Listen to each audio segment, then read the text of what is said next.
Ladies and gents, welcome to Reaction. This is Are Direwolves going to become overpowered again? By channel Tierzoo. There was a channel, Salmonella style channel, that I watched a video about direwolves or how scientists are bringing back direwolves. It was interesting because those were not direwolves. I'm guessing this is not about that specific thing. Just the video said, is that really direwolf? Then again, like people like also said in the comments, like, okay, I mean, yeah, it's close to genetic makeup. Even though it doesn't use the same DNA, it's close to genetic makeup. That makes them direwolf. And I said that in the video, like, how do you, like, where do you draw the line, right? Where do you specify something? Because there will be a time where everything will be up to interpretation, because we'll have that level of control. We can tune everything. So what is what anymore? It's like GMO thing, right? People say, oh, GMO is not food. Hey, it's fine, it's food, right? It's not food, but it's like lab-made food, but it's food, right? There's no downside to GMOs, but people don't like it. Shit like this is gonna happen to everything, right? When it comes to like how people will bring back species, how people will alter species. We've been doing that to dogs for a long time through breeding, but still. So the day CRISPR becomes more and more stronger, we'll be able to do that. So people will have this question: is this that thing, or does it look like that thing? What does that even mean? If it's the same genetic makeup, doesn't that make it the same thing? I don't know. So yeah, this is a Tierzoo video, so it's gonna be awesome. Let's watch it.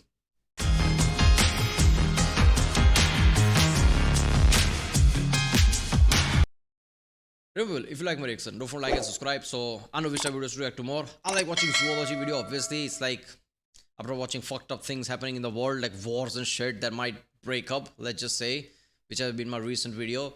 This is like good distraction. Let's talk about wolves. Why not? It's gonna be fun. So I like watching videos like this. I've been watching geographic Tierzoo. It's a Frank one video for a long time now. So if you want to do more reactions like this or other channel reactions, comment down and let's watch it. Outside's modding community has successfully managed to mod the Direwolf back into the game as a playable character again. While obviously this announcement generated a ton of discourse around the scientific and ethical implications of resurrecting extinct characters from previous balance patches, what I want to discuss is the potential impact this could have on the competitive metagame.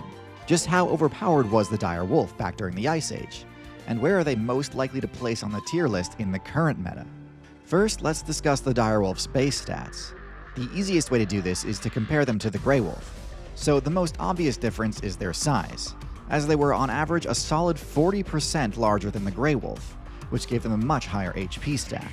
This allowed them to tank hits that would potentially one-shot. Okay, I don't like that shit. You remember in that Elder Scrolls, I think in Skyrim, or was it just me remember? I'm pretty sure there are like ice wolves or something that are like slightly larger, right? Or some other game, I don't know. But there is like game where like they're slightly larger wolves, like 20-30%. But even that is like too big, right? Because wolves are already big, like, I don't know, like German Shepherd. I think German Shepherd is slightly bigger, but I don't know. Something like German Shepherd, right? Like they're already big like that. And these are wolves. Now imagine something 30-40% bigger. It's like, that's like overkill. It's like deer, right? When you see a moose, you're like, oh, it's just a deer. No, it's not. It's a gigantic thing compared to the deer. Which gave them a much higher HP stat. This allowed them to tank hits that would potentially one-shot a modern wolf, a necessity given how powerful their hunting targets were. Their power stat was also significantly higher, even greater than you'd expect based on their increased size alone. Their broader, heavier skulls granted them a dramatically stronger bite force, enough to easily crack a bone. This is where the Direwolf's stat superiority ends, though. The Direwolf had a lower intelligence stat than modern wolves, on account of their slightly lower brain-to-body mass ratio. Not so low as to preclude them from using pack hunting tactics, but definitely low enough that their ability to sense danger and avoid obvious traps apparently wasn't as sharp. Their legs were thicker and comparatively shorter, making them a bit less nimble and far less capable of distance running than the modern Grey Wolf. This is important. The arm length has to be smaller. That's just physics. Like otherwise, like chance of breaking it is much higher. Only way they could have like longer is to have your more stubbier legs, like which is at that point like what you're gonna do, right? So this is why you can't just scale things up. When things get bigger, it becomes much more harder, right? The volume goes insanely high compared to the overall circumference, right? Overall surface area. So every time something gets bigger, like agility is basically gone. That's why giant spiders, that shit would never work because the legs would have to be really thick and stumpy. Would that even be a spider anymore? It would be just some weird creature that just like elephant crawls or something. Wolf. for stealth, the direwolf's bright white coat gave it a massive stealth bonus on snowy terrain, but was otherwise a bit worse than the versatile camouflage of the grays and browns of the modern wolf. Their perception abilities were more or less comparable, and the same goes for the defense stat, as both relied on their thick fur as a form of light armor. As alluded to before, for direwolves, the metagame during the Ice Age was basically constant boss rush mode. Each hunt would center around trying to bring down one of the Ice Age's many behemoths, something like a bison or a giant ground sloth. Their stat spread was excellent for this type of game plan. Their high damage, blood loss inflicting bites, and pack hunting tactics were a devastating counter to the high HP herbivores of the time. Their lower mobility was less of an issue than you might expect, since most of their hunting targets weren't going to run away anyway. Like lions. That said, even with their boosted HP compared to Grey Wolves, engaging Pleistocene megafauna head-on was extremely risky, and could very easily have resulted in getting sent back to your respawn point if you got careless. But the larger issue was the direwolf's matchups versus the other apex predators of the Ice Age. After securing a kill, characters like the short-faced bear and Smilodon would often bully them away from the meat, and could easily delete their entire HP bar. All of this. So they got the cheetah treatment. Even hyenas steal from cheetah. It's just like, don't call yourself a big cat, right? When tigers and lions just sees cheetah, they just like, do this and walk away. It's not one of us. It's not one of us. I mean, I know like technically not one of them, but still like big cats. You're not one of us, and just walks. Insane that they got the cheetah treatment apparently. If they tried to fight back. Because of this poor matchup spread, direwolves were often forced to eat as quickly as possible, or to wait for the more dangerous players to finish looting before getting to reap the rewards of their own successful hunts. In this scenario, their incredible bite force had the bonus effect of letting them get more value out of a carcass than other predators could, as even after bears and saber-tooths were finished with it, there would still be plenty of bone marrow available for the wolves. In this regard, the direwolf has a lot in common with the spotted hyena, being a powerful hunter that can also pivot to a scavenging playstyle whenever necessary. However, even though they have similarly powerful bone-crushing bites, only the hyena spec'd into the specialized durable molars for crunching on bone. Direwolves have much less specialized teeth, made more for just general meat shearing and inflicting bleed damage. Even with their higher bite force, over-reliance on bone crunching resulted in direwolves burning through the durability of their primary weapon, dulling its effectiveness in future combat scenarios. This was a massive long-term liability, and as a consequence, the direwolf unfortunately had a very low lifespan compared to the grey wolf. But obviously the meta has shifted a lot since the Ice Age. So what would the direwolf's matchup spread look like now? Well, the biggest change between then and now I like how we are like, fuck it, let's bring direwolf on and let's see what happens. Like, throw that shit into the food cycle, why not? Is the lack of megafauna. Gigantism is simply not seen as being necessary in the game's competitive landscape anymore, and so tailoring your character specifically to counter that type of build just isn't that potent of an advantage now. In fact, I would guess that their lower agility would offset any power advantage direwolves would bring to the table. Most of the current meta's key herbivores, like deer, rely solely on speed and perception to survive, and would be very difficult for a slower, bulkier wolf to catch. But with that said, direwolves would have a much easier time protecting any quarry they did manage to bring down. While grizzly bears would of course remain a threat, the matchup is nowhere near as much of a blowout as the short-faced bear was versus direwolves. In fact, even a pack of grey wolves can sometimes hold their own versus brown bears. And the direwolf's main adversary, the saber-tooth, has no modern analog in North. Yeah, have you seen that Joe Rogan clip of him just like going crazy over bears? Even now, like, what the fuck, bears are powerful. Even I learned that in past year or so, right? Like how powerful bears are compared to something like Bengal tiger, lions, right? Obviously silverback gorilla. So yeah, bears are insanely powerful. But we are talking about one versus one. Only thing that is powerful in the wild is anything that hunts in packs, let's be honest. So lions versus bear would end up bear dying. Why? Because lions hunt in pack, right? So similar shit with this one. Like, yeah, bears are dangerous. But yeah, these are pack hunters. Like, there is no danger, right? Even the dinosaur time, what are the velociraptors were dangerous because they were hunting in pack. That's why they are so much like a thing in Jurassic Park movies, right? But, ganging up on shit is just always going to be OP. North America server. Large cats are essentially a non-factor, while mid-sized cats like the puma would be obliterated 1v1. However, the last matchup they need to worry about is a lot more interesting. What would the matchup be like between the direwolf and the grey wolf? On its surface, why is it so bad resolution? Okay. Like an obvious blowout, direwolves are more powerful and can take more damage. And sure, in 1v1 combat, I don't think there'd be any doubt which character comes out ahead. But in terms of survival, the equation shifts dramatically. Direwolves were already struggling during the Ice Age. They were a popular pick for sure, but for many of the reasons already discussed, they were no top tier. Their core strategy only works well in a server filled with slow, giant targets. Grey Wolves, on the other hand, have much more flexibility in their diet. When the opportunity arises for a pack to come together and bring down a large beast, Grey Wolves of course can and do rise to the occasion. But because of their smaller stature, they can subsist on smaller prey when necessary. Builds like the rabbit, beaver, and even fish can fill the gaps if there's ever a lack of large prey on the server. Direwolves, in addition to being too slow to reliably catch agile sprinters like rabbits, would not be able to thrive off of that diet. There's a reason that most other large predators function at least partially as generalist omnivores, with a broad skill set that can make use of a wide variety of food sources. Lastly, there's one final major difference between the Ice Age meta and the modern meta, and that is the centralization around the human build. The Grey Wolf is the literal best example in the game. I like how I can see the similarities in like older Dragon Age game, right? Dragon Age Inquisition. I remember playing as a warrior and realized that shit just sucks. Because I really have to close the distance to attack something. If I want to attack a dragon, I have to go all the way to attack the dragon. Like there is no middle ground. Where anything else, like I can have range attack and versatility. So rogue is always good or some shit like that.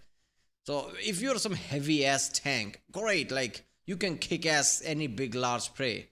Unless you get that, like you have to get by eating some leaves and shit, like how bears do. Because you don't have agility to hunt down literally anything like the, grey wolves do. Oh, there's a fish, oh, there's a rabbit, they can get by with anything. So all-rounder is just good in a way. Of a character that turned the threat of the new top tier into an opportunity, becoming the human's first choice for party member and hunting teammate. This is primarily due to the wolf's intelligence, exemplified by its ability to cooperate. Cooperate with its wolf teammates, cooperate with ravens asking for help chasing away rivals from carcasses, and of course cooperate with humans looking for help guarding their camps and chasing down prey. Direwolves were less cooperative, even with each other.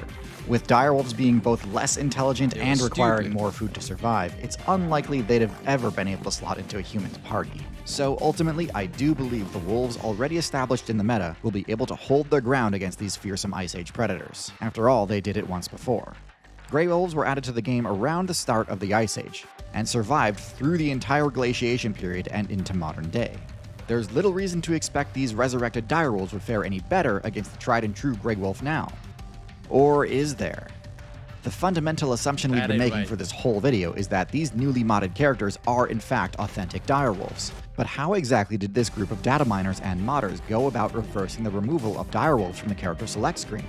You could be forgiven for assuming they simply got their hands on a former direwolf player's old save data, and just copy-pasted the entire thing onto a fresh save file. If they'd done that, I would completely agree that they had indeed re-added the direwolf full stop. But no, if you take a look at the modders' dev blog, it appears their actual methodology was to take the Grey Wolf's game data and edit it to buff the Grey Wolf in a few specific areas. They use console commands, that ain't right. That shit ain't right. Man, you were a mage build and somehow you just added like heavy armor, like Daedric armor or some shit. Like that ain't right. You can't just use console command. Yeah, that's good point, right? Like if you're gonna edit genetic makeup like that, you would remove all these weak points that Tierzoo told us, right? The scientists who are doing this obviously knows all this shit. Obviously knows about like how direwolves used to work, what were the weak points. They're gonna remove that shit.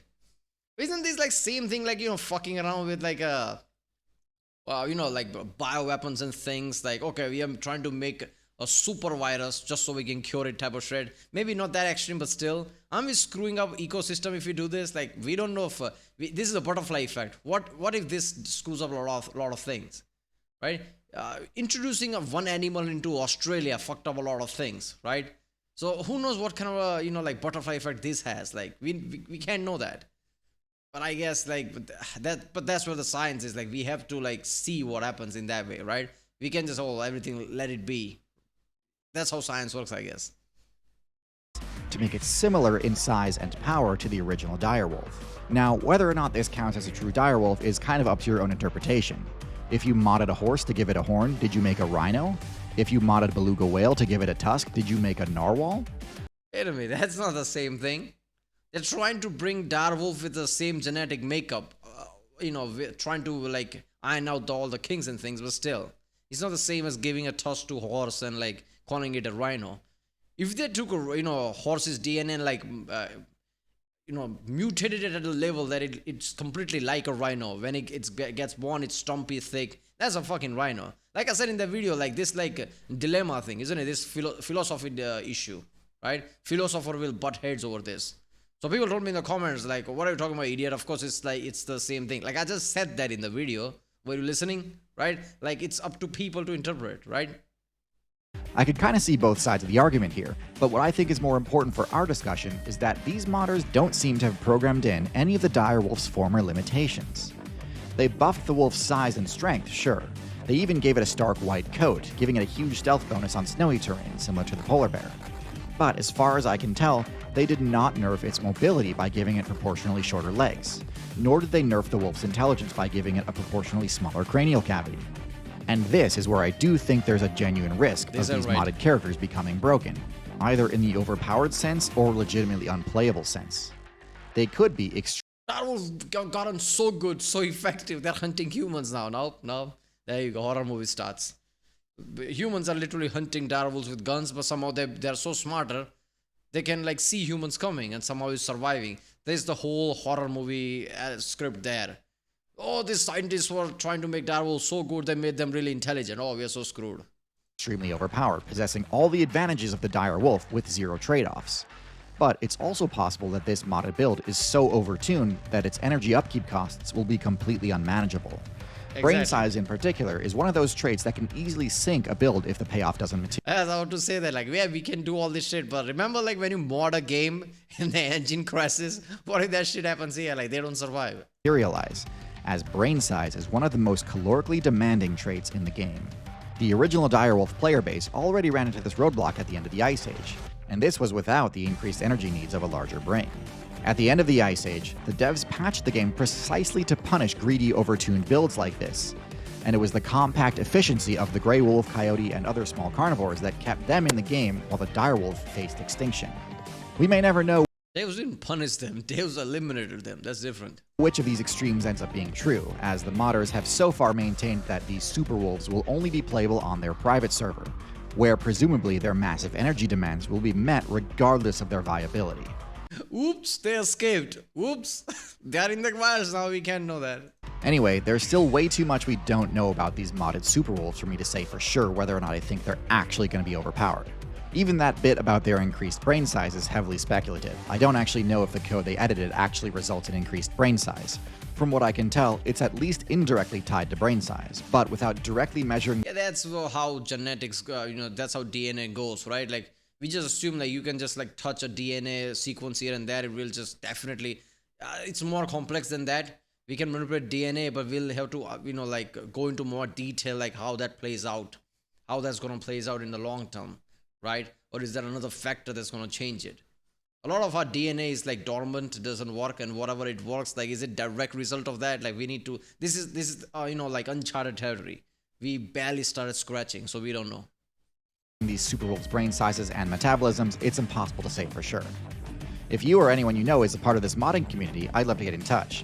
They've been hinting at the possibility of doing something similar for the mammoth, so I'll try to keep you all updated on the latest modding shenanigans. Subscribe so you don't miss it. Thanks again for watching, and do they have Nexus page? Yeah, I love to donate there. I love Tierzoo, man. I love how it's like devs and all that talk. Server, their own private server. Yeah, okay. Right, well, there was our direwolves going to become overpowered again. Who knows?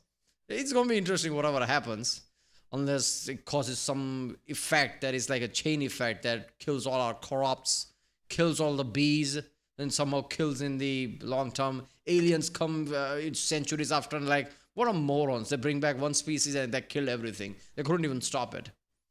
Well, I guess I'll see you next time.